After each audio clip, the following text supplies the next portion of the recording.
Good morning students, welcome back again to the 12th class CS classes. Last class में हमने सारे possible data types को discuss किया था एसक्यूएल के। In today class we are going to discuss the next DDL command, that is the alter table command. The next DDL command is alter table command. Now what is the use of such command? Alter table command, such command is used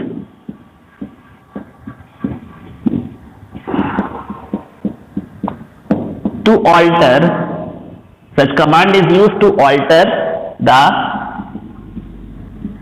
existing structure of a table, the existing structure of a table.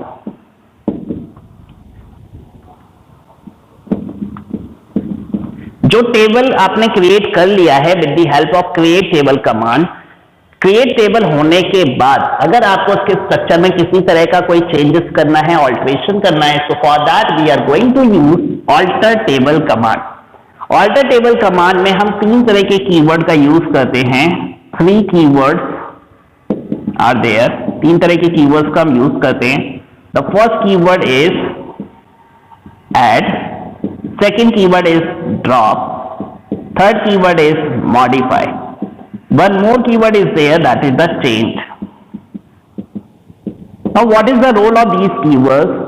Add keyword is used to add a new column. अगर आपको एक नया column add करना है, if you want to add a new column within the existing table, so for that you have to use the add command. Drop command, it is used to delete existing column. If we want to delete any existing column from our table, so for that we will use drop keyword. Third is the modify. If we want to change data type of existing column, if we want to change data type of existing column, so for that we will use the modify keyword. And if we want to change or rename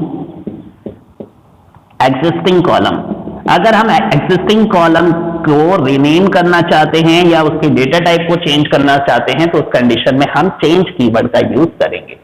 so all these keywords, all these 4 keywords are used with the alter table command to alter the existing table. अब ये कैसे work करता है इसको हम example के साथ समझते हैं.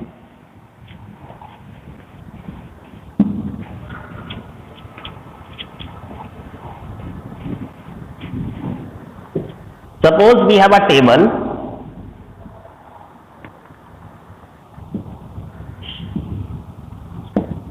The table name is student. We have a table. The table name is student. It contains the following column: roll number, name, and marks. Okay. Now we want to add one more column. अब हम इस table में एक नया column और add करना चाहते हैं. That column is the age. इसका डेटा टाइप हम देना चाहते हैं that is of integer type. इसकी डिफॉल्ट वैल्यू हम देना चाहते हैं 0. सो फॉर दैट हम ऑल्टर टेबल कमांड का यूज करेंगे क्योंकि ये टेबल ऑलरेडी क्रिएटेड है. क्रिएट टेबल कमांड का यूज नहीं करेंगे क्योंकि ये टेबल ऑलरेडी क्रिएटेड है, इसलिए हम ऑल्टर टेबल कमांड का यूज करके इस कॉलम को इसमें ऐड करेंगे. For that we will use the add keyword. तो उसके लिए हम क्या कमांड लिखेंगे, that is alter table name, that is the student, then add keyword, new column name, that is age, its data type and its constant, default, then space 0. जैसे ही आप इस command को रन कराएंगे ये नया कॉलम इस table में add हो जाएगा.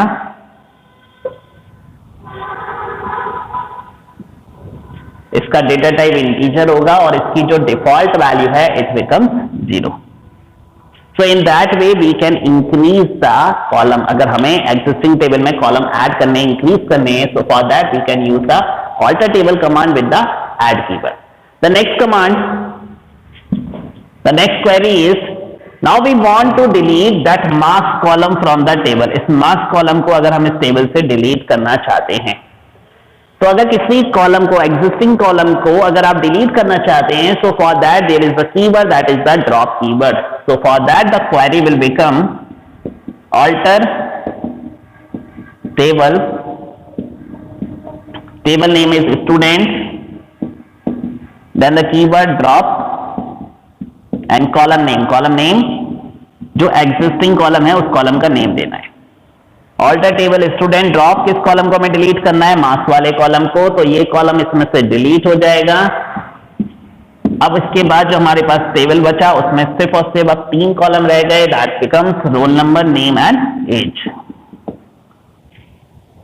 इसके बाद थर्ड क्वेरी है, अभी रोल नंबर जो है वो इंटीजर टाइप का है by default. Now we want to change इस data type from character of size 5, क्योंकि रोल नंबर अभी 1 2 3 की फॉर्म में हम ले रहे हैं, लेकिन अब मैं S101 S102 इस फॉर्म में रोल नंबर स्टोर करना चाहता हूँ।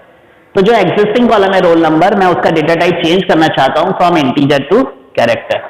So for that you will write the command alter table student, then you will use the keyword that is some modifier. After that write the name of the column, roll number, उसका नया data type character of 5, उसके ऊपर अगर constant apply करना है तो वो constant भी आप इसी के आगे डिफाइन कर सकते हैं, लाइक प्राइमरी की सेमीकोलन। जैसे ये कमांड एग्जीक्यूट हो जाएगा, जो रोल नंबर नाम का कॉलम है it becomes of the character type of maximum size 5 and it become the primary की ऑल्सो। इसके बाद जो नेक्स्ट क्वेरी है, हमारा जो एज कॉलम है उसको मैं DOB नाम से चेंज करना चाहता हूं, और एज कॉलम जो था उसका डेटा टाइप इंटीजर टाइप था, मैं DOB को डेट टाइप का बनाना चाहता हूं और इसको नॉट नल डिफाइन करना चाहता हूं, यानी इसकी वैल्यू ब्लैंक ना। So for that we will use the change data type, क्योंकि हम कॉलम को रीनेम करने के साथ साथ उसका डेटा टाइप भी चेंज कर रहे हैं। इसके लिए हम यहां पर चेंज कीवर्ड का यूज करेंगे, alter table student then change, जो एग्जिस्टिंग कॉलम है पहले उस कॉलम का name that is age, then space उसका new name DOB, then space उसका new data type and then space उसका जो न्यू कांस्टेंट आप उसके ऊपर अप्लाई करना चाहते हैं, not null, then semicolon. After the execution of such command, जो एज कॉलम था it will rename with the new name DOB, इस data type will become date data type and इसके ऊपर हमने कांस्टेंट अप्लाई कर दिया that is the not null. तो इस तरह से हम एग्जिस्टिंग टेबल को चेंज कर सकते हैं, ऑल्टरेशन कर सकते हैं। इसके बाद जो लास्ट DDL कमांड है हमारे पास, फर्स्ट हमने क्रिएट टेबल डिस्कस किया, second alter table, third command है ड्रॉप टेबल। तो ड्रॉप टेबल कमांड से बेसिकली क्या होता है, such command is used to delete, such command is used to delete existing table. अगर हमें एग्जिस्टिंग टेबल को डिलीट करना है so for that we will use the drop table command. अब अगर मुझे स्टूडेंट टेबल को कंप्लीटली डिलीट करना है so for that we have to write the command drop table and the table name that is student, semicolon। जैसे ये command execute हो जाएगा, स्टूडेंट नाम का जो टेबल है it will completely deleted, permanently deleted from the database.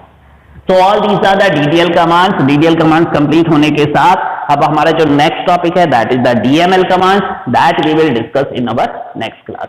Thank you.